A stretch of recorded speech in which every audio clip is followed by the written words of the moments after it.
ये दुनिया ऊपर वाले ने इंसानों के लिए बनाई है। ये गलतफहमी ना जाने इंसान कितने ही सालों से पालते चले आ रहे हैं। लेकिन क्या आप लोग ये जानते हैं कि इस दुनिया में, इस ऊपर वाले की बनाई हुई दुनिया में इंसानों के अलावा कुछ ऐसी शक्तियां भी रहती है जिसे कभी हम देख सकते हैं और कभी नहीं देख सकते। कुछ ऐसी शक्तियां भी रहती है जो अच्छी भी होती है, कुछ ऐसी शक्तियां भी रहती है जो बहुत बुरी भी होती है। कुछ ऐसी शक्तियां जो इंसान को मिटा देने की ताकत रखती है और कुछ ऐसी शक्तियां जो इंसान को आबाद कर देने की ताकत रखती है। और वो शक्तियां कोई और नहीं, जिन्नात की शक्तियां होती हैं। जी हाँ दोस्तों, जिन्नात की शक्तियां। आज मैं आप लोगों को ब्लडी सत्य के इस एपिसोड में जिन्नात से जुड़ी हुई एक ऐसी दिल दहला देने वाली सच्ची घटना बताने वाला हूं जिसको सुनकर शायद आपकी रूह कांप जाएगी। मैं आप लोगों को ये बता देना चाहता हूं, अगर आप कमजोर दिल के हैं तो इस वीडियो को अभी के अभी स्किप कर दीजिए। और अगर फिर भी आप इस ऊपर वाले की बनाई हुई कायनात में एक ऐसी शक्ति को अनुभव करना चाहते हैं तो बने रहिए मेरे साथ अंत तक। चलो जल्दी जल्दी सब्सक्राइब कर दो, वरना पता है ना कौन आ जाएगा। ये कहानी है एक संपन्न परिवार की। ये कहानी है उस परिवार के मुखिया अरफात की।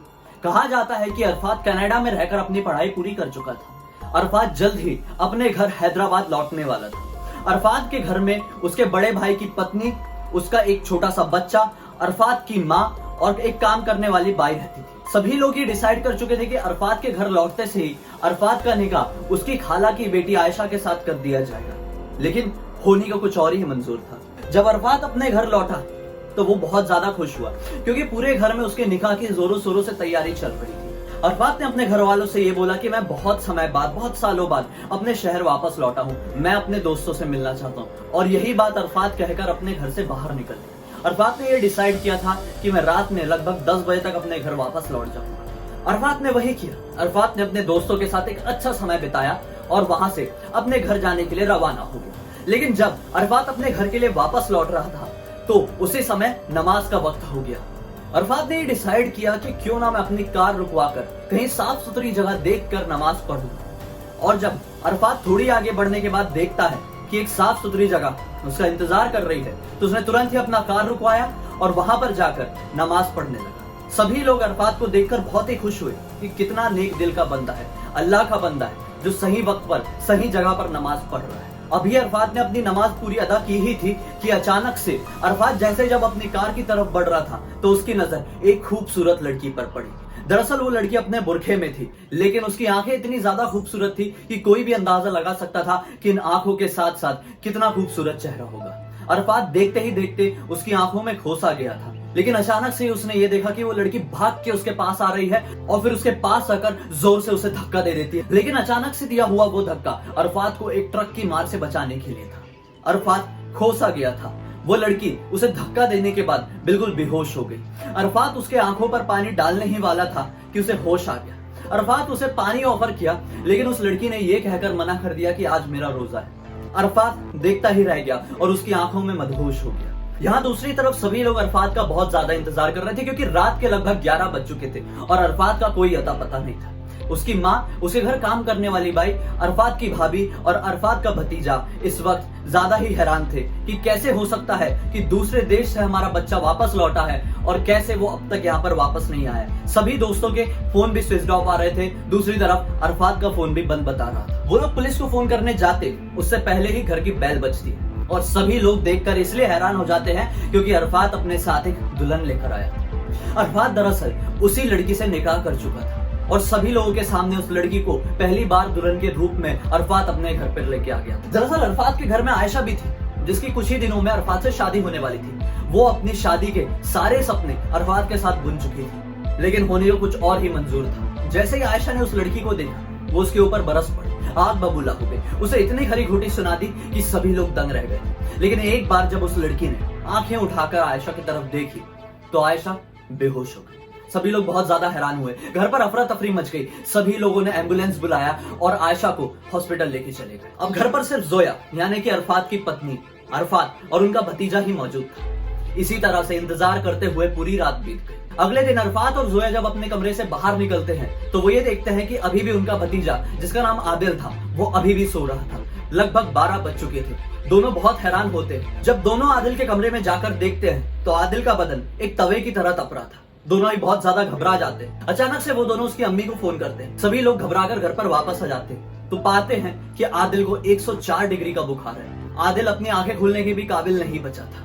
बुखार उसका बढ़ता ही चला जा रहा था। लेकिन अचानक से ही जोया दूसरे कमरे से उस कमरे में वापस आती है और एक कटोरे में रखा हुआ पानी उन्हें देते हुए ये कहती है कि इस पानी को आदिल के बदन में लगा दो, जल्द से जल्द उसका बुखार ठीक हो जाएगा। सभी लोग ये हैरान होते हैं, मानने की कोशिश कोई नहीं करता है, लेकिन जोया उन्हें ये कहती है कि अल्लाह के नाम का पड़ा हुआ पानी है, जरूर देख लेना, आदिल इससे ठीक हो जाएगा। और फिर यही होता है, उसके पूरे बदन पर उस पानी को लगा दिया जाता है और फिर आधे घंटे के अंदर आदिल का शरीर बिल्कुल नॉर्मल हो जाता है। घर पर आम दिनों की तरह सब कुछ नॉर्मल हो जाता है। लेकिन एक रात आदिल जब अपनी अम्मी के साथ अपने कमरे में सो रहा होता है तो उसे यह दिखाई देता है कि उसके कमरे की खिड़की में कोई एक साया है जो कि दूसरे कमरे से उसे झांकने की कोशिश कर रहा है।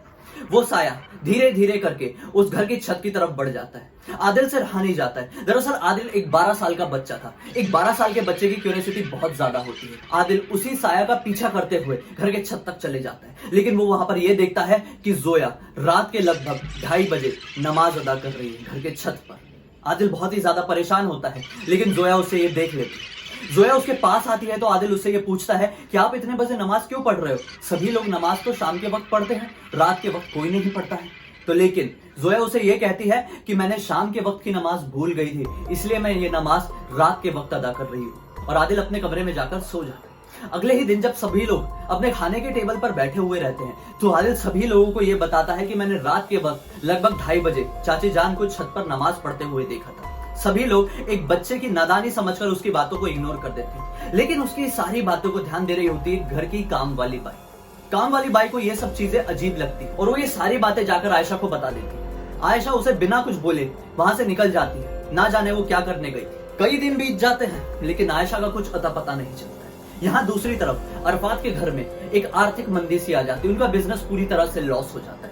अरफात की दिनों दिन तबीयत बिगड़ती चली जाती है। अरफात को भारी जुकाम हो जाता है, वो चिड़चिड़ा भी हो जाता है। अरफात को बहुत सारे हकीमों के पास, बड़े बड़े डॉक्टरों के पास, बड़े बड़े हॉस्पिटल्स में ले जाया जाता है, लेकिन फिर भी उसे कोई आराम नहीं मिलता है। लेकिन फिर अरफात का एक करीबी दोस्त उन्हें यह सलाह देता है कि आप इसे किसी पीर बाबा को क्यों नहीं दिखाते। सभी लोग उस दोस्त की बातों पर ध्यान देते हैं और अरफात को एक पीर बाबा के पास लेके जाते हैं। पीर बाबा बिना कुछ बात सुने ये कह देता है कि तुम्हारे घर किसी एक जिन्नात का साया है। तुम्हारे घर एक ऐसा जिन है जो किसी की बोलने से तुम्हारे घर पर आया है, किसी के जादू, किसी काला जादू करने की वजह से तुम्हारे घर आया है और उसी जिन्नात की वजह से तुम्हारे घर में ये सब प्रॉब्लम हो रही है। और संभल कर रहना, वो जिन्नात अरफात को अपने साथ लेकर जाना चाहता है। सभी लोगों का सबसे पहला शक आयशा के ऊपर जाता है, क्योंकि आयशा काफी दिन से लापता थी। वो काम करने वाली बाई भी यही सोचती है कि शायद मैंने आयशा को ये सारी बातें बताकर गलती कर दी, शायद अब ये सब चीजों में आयशा का ही हाथ है। लेकिन दूसरी तरफ जब सभी लोग घर पर वापस लौटते हैं तो जोया उन्हें ये बताती है कि वो माँ बनने वाली है। एक खुशी की लहर इस घर में दौड़ जाती है। एक तरफ एक जिन्नात का साया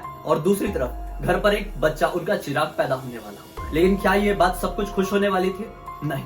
कुछ दिन तो फिर से आम दिनों की तरह ही बीत जाते हैं। लेकिन फिर एक रात और अरफात को एक परछाई दिखाई देती है। वो परछाई का पीछा करते हुए छत की तरफ बढ़ता है, लेकिन अचानक से पीछे से जोया आकर उसे रोक लेती है। जोया उसे ये कहती है कि आप किसे ढूंढते हुए घर की छत पर जा रहे हैं? इतने बजे, रात के इतने बजे घर के छत पर जाना बहुत ही गलत है।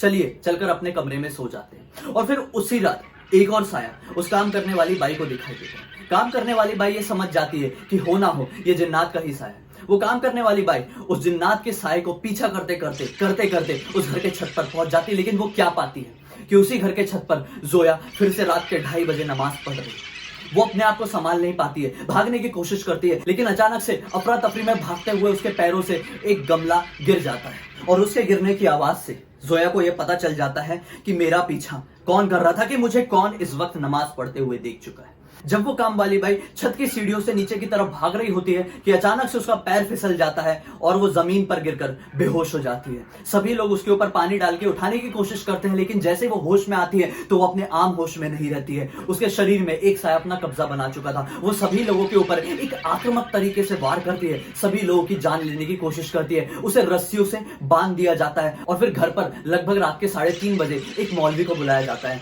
मौलवी यहाँ पर अपनी झाड़ फूक शुरू कर ही चुका था, लेकिन दूसरी तरफ जोया को कुरान की आयतों की आवाज से ये सब कुछ सहन नहीं होता है। उसे ऐसा लगता है कि बस उसकी जान निकलने ही वाली है। लेकिन दूसरी तरफ वहां पर आयशा आ जाती है एक तांत्रिक बाबा को लेकर। आयशा सभी लोगों को यह बताती है कि इन तांत्रिक बाबा ने मुझे यह बताया कि इस घर पे एक जिन्नात का साया है और वो कोई और नहीं, वो जोया ही है। सभी लोग ये सुनकर बहुत ही हैरान होते हैं और वो लोग सभी एक साथ तुरंत इकट्ठे होकर जोया के रूम में पहुंचते हैं। तो वो क्या पाते हैं कि जोया कुछ पढ़ रही है। सभी लोग उससे ये पूछते हैं कि तुम इस वक्त क्या पढ़ रही हो। तो जोया उन्हें बताती है कि मैं जो भी पढ़ रही हूँ इसमें सभी लोगों की भलाई है। लेकिन उसे वो तांत्रिक बाबा, उसे वो मौलवी रोकते हैं और फिर जब उसके ऊपर अल्लाह के नाम का पड़ा हुआ पानी डाला जाता है तो उसके अंदर का जिन्नात बिल्कुल बाहर आ जाता है और वो सभी लोगों को ये बताता है कि आयशा इस घर में काला जादू कर रही थी और इसी वजह से मैं यहाँ पर आई थी।